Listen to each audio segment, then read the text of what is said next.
एक छोटे से गांव में किशनलाल अपनी पत्नी जमुना और 3 बच्चों के साथ एक छोटे से कच्चे मकान में रहता था।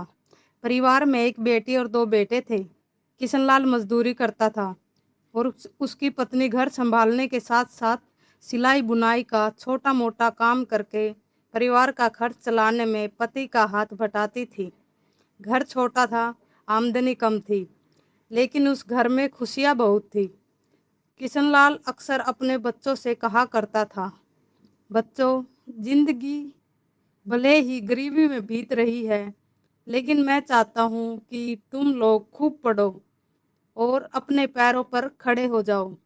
मैं खुद भूखा रह जाता, लेकिन बच्चों की फीस जरूर भरता। जमुना भी अपनी ज़रूरतें रोककर बच्चों की किताबें और कपड़े खरीदती। समय बीतता गया। बड़ा बेटा राजेश पढ़ लिख कर एक बड़ी कंपनी में नौकरी करने लगा। छोटा बेटा सुरेश पढ़ाई में बहुत होशियार था। उसने इंजीनियरिंग की और शहर में अच्छी नौकरी पा ली। किशनलाल की खुशी का ठिकाना नहीं था। वह गांव में सबसे कहता, मेरे बच्चों ने मेरा सिर ऊंचा कर दिया। बेटी पूजा की भी शादी अच्छे परिवार में कर दी गई। किशनलाल और जमुना को लगता था कि अब उनके जीवन में सारे दुख खत्म हो गए हैं। उन्हें भरोसा था कि बुढ़ापे में उनके बेटे उनका सहारा बनेंगे। लेकिन जिंदगी हमेशा वैसी नहीं रह होती जैसी हम सोचते हैं। कुछ समय बाद दोनों बेटों की भी शादी हो गई। बहुएं घर आई। शुरू में सब कुछ ठीक रहा, लेकिन धीरे धीरे छोटी छोटी बातों को लेकर घर में झगड़े होने लगे। उधर पूजा की भी एक लंबी बीमारी के कारण मौत हो जाती है। सुरेश की पत्नी स्वभाव से बहुत गुस्सैल थी। उसे अपने सास ससुर का घर में रहना बिल्कुल पसंद नहीं था। वह अक्सर सुरेश से कहती, आपने अपने माता पिता की जिम्मेदारी कब तक उठानी है? मुझे इस घर में रोज रोज की परेशानी पसंद नहीं। ये जहाँ चाहे वही कूड़ा कर देते हैं। मैं सारा दिन नौकरानी की तरह लगी रहती हूँ। सुरेश उसे समझाता, लेकिन वो कहती, अगर इन्हें घर अलग नहीं किया तो मैं आत्महत्या करके तुम सबको फंसवा दूंगी। ये बात किशनलाल सुन लेता है और वो अगले ही दिन अपनी पत्नी को लेकर राजेश के घर आ जाता है। राजेश की पत्नी भी अपने सास ससुर को देखकर धीरे धीरे परेशान होने लगी। किशनलाल चुपचाप सब सुनता रहा। उसे सबसे ज्यादा दुख इस बात का था कि जिन बच्चों को उसने अपनी भूख मिटाकर पढ़ाया था, आज उन्हीं बच्चों के घर में उसकी वजह से झगड़े हो रहे थे। उसके दोनों बेटे भी छोटी छोटी बातों पर आपस में लड़ने झगड़ने लगे। एक दिन उसने दोनों बेटों को बुलाया। किशनलाल ने भारी आवाज में कहा, मैं नहीं चाहता कि मेरे जीते जी तुम दोनों भाइयों के बीच कभी कोई झगड़ा हो। इसलिए मैंने फैसला किया है कि मेरी संपत्ति का बंटवारा अभी कर देता हूँ। राजेश और सुरेश दोनों चुप रहे। गांव में जो पुश्तैनी मकान था वह किशनलाल ने राजेश के नाम कर दिया। शहर में जो मकान था वह सुरेश के नाम कर दिया। किशनलाल ने कहा, अब तुम दोनों अपने अपने घर में सुख से रहो। बस एक बात याद रखना, तुम दोनों भाई हो, एक दूसरे का साथ कभी मत छोड़ना।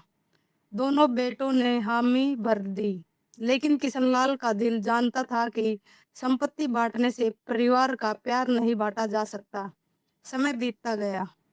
किशनलाल और जमुना छोटे बेटे सुरेश के पास कुछ समय रहने गए, लेकिन सुरेश की पत्नी उन्हें देख खुश नहीं होती थी। एक दिन उसने गुस्से में कहा, मुझसे इन बूढ़े बूढ़ियों की सेवा नहीं होती। दिन भर घर की सफाई करो, इनके कपड़े धो, इनके लिए खाना बनाओ। आखिर मेरी भी कोई जिंदगी है। इस घर में या तो ये रहेंगे या मैं। किशनलाल ने यह बात सुन ली। उस रात उसने जमुना से कहा, चलो अब हम राजेश के पास चलते हैं। जमुना ने चुपचाप अपना सामान बांध लिया। दोनों बड़े बेटे राजेश के घर आ गए। कुछ दिनों तक सब ठीक रहा, लेकिन धीरे धीरे राजेश की पत्नी भी उनसे परेशान होने लगी। एक दिन उसने राजेश से कहा, रोज रोज इन बूढ़े बूढ़ियों का काम मुझसे नहीं होता। इनके कपड़े अलग धोने पड़ते हैं, घर में गंदगी हो जाती है, मैं दिन भर काम करती रहती हूँ। राजेश कुछ नहीं बोला। वह अपने कमरे में गया और दरवाजा बंद करके रोने लगा। उसके मन में बस एक ही बात घूम रही थी, आज मेरे माँ बाप की ये हालत मेरी वजह से है। जिन लोगों ने मुझे पालने के लिए अपना सब कुछ दे दिया, आज मैं उन्हीं के लिए कुछ नहीं कर पा रहा। कुछ दिनों बाद घर का माहौल इतना खराब हो गया कि किशनलाल और जमुना को घर छोड़ना पड़ा। जिस गांव के मकान को किशनलाल ने कभी अपने बड़े बेटे के नाम कर दिया था, उसी मकान में अब उसके लिए कोई जगह नहीं थी। दोनों गांव के बाहर एक टूटी फूटी झुग्गी में रहने लगे। बारिश में छत टपकती थी, गर्मी में झोपड़ी दबती थी, सर्दी में ठंडी हवा अंदर तक चुभती थी। फिर भी जमुना अपने पति से कहती, कोई बात नहीं जी, हम दोनों साथ तो हैं। कुछ दिनों तक राजेश कभी कभी खाना दे जाता था, सुरेश भी कभी कभार मदद कर देता था, लेकिन धीरे धीरे दोनों बेटों ने आना कम कर दिया। एक दिन खाना नहीं आया, दूसरे दिन भी नहीं आया। तीसरे दिन जमुना ने कमजोर आवाज में पूछा, आज भी बेटा नहीं आया? किशनलाल ने झूठी मुस्कान के साथ कहा, आ जाएगा, शायद काम में व्यस्त होगा। लेकिन उसकी आवाज में खुद भरोसा नहीं था। दोनों भूखे बैठे रहे। कई दिन बीत गए, उनका शरीर कमजोर होता गया। एक शाम जमुना ने अपने पति का हाथ पकड़कर कहा, किशनलाल जी, क्या हमने गलती कर दी? किशनलाल ने धीमे से पूछा, किस बात की? जमुना की आंखों से आंसू बहने लगे। हमने बच्चों को इतना पढ़ाया, उनके लिए अपना सब कुछ लगा दिया। अगर हम उन्हें इतना पढ़ाते ही नहीं तो शायद आज वे हमारे साथ गांव के उसी घर में रहते, हम इस झुग्गी में तो नहीं होते। किशनलाल कुछ देर चुप रहा, फिर बोला, नहीं जमुना, बच्चों को पढ़ाना हमारी गलती नहीं थी। गलती शायद हमारी उम्मीदों की थी। हमने सोचा था कि जिस तरह हमने उन्हें प्यार दिया, वे भी हमें वैसा ही प्यार देंगे। जमुना ने उसका हाथ और कसकर पकड़ लिया। काश बच्चे समझ पाते कि बूढ़े माँ बाप को धन नहीं, बस अपने बच्चों का थोड़ा सा समय और अपनापन चाहिए। अगले दिन भी कोई नहीं आया, फिर उससे अगले दिन भी नहीं। किशनलाल और जमुना एक दूसरे का चेहरा देखते रहे। किशनलाल की आंखें धीरे धीरे बंद होने लगी। जमुना घबरा गई। जी आंखें खोलिए, देखिए मैं आपके पास हूँ। किशनलाल ने बड़ी मुश्किल से आंखें खोली और धीमे से कहा, जमुना, बच्चों का इंतजार मत करना, अब शायद वो नहीं आएंगे। यह कहते कहते उसकी सांसें थम गई। जमुना कुछ पल तक उसे देखती रही, फिर उसके चेहरे को अपने हाथों में लेकर रोते हुए बोली, आप मुझे अकेला छोड़कर कैसे जा सकते हैं? पति के जाने का सदमा और कई दिनों की भूख प्यास उसके शरीर पर भारी पड़ चुकी थी। कुछ ही देर बाद जमुना भी वहीं उसके पास निडाल होकर गिर पड़ी। कई दिन तक झुग्गी से कोई आवाज नहीं आई। जब पड़ोसियों को शक हुआ तो उन्होंने अंदर जाकर देखा। किशनलाल और जमुना एक दूसरे के पास पड़े थे। दोनों इस दुनिया से जा चुके थे। पड़ोसियों ने दोनों बेटों को खबर दी।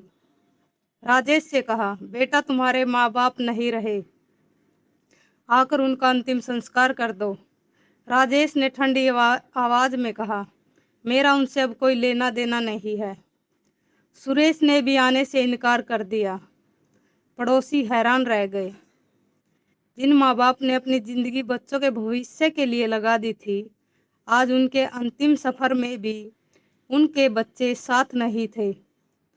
आखिर गांव वालों ने मिलकर किशनलाल और जमुना का अंतिम संस्कार किया।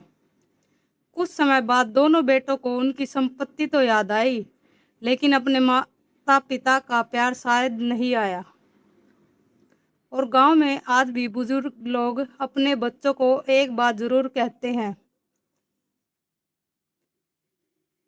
माँ बाप जब तक जीवित है उनकी कद्र कर लो, क्योंकि उनके चले जाने के बाद चाहे पूरी दुनिया की दौलत मिल जाए, उनके हाथों का प्यार और सिर पर रखा आशीर्वाद कभी वापस नहीं मिलता। अगर आपको कहानी अच्छी लगे तो चैनल को सब्सक्राइब करें, कमेंट करें और लाइक करें। धन्यवाद।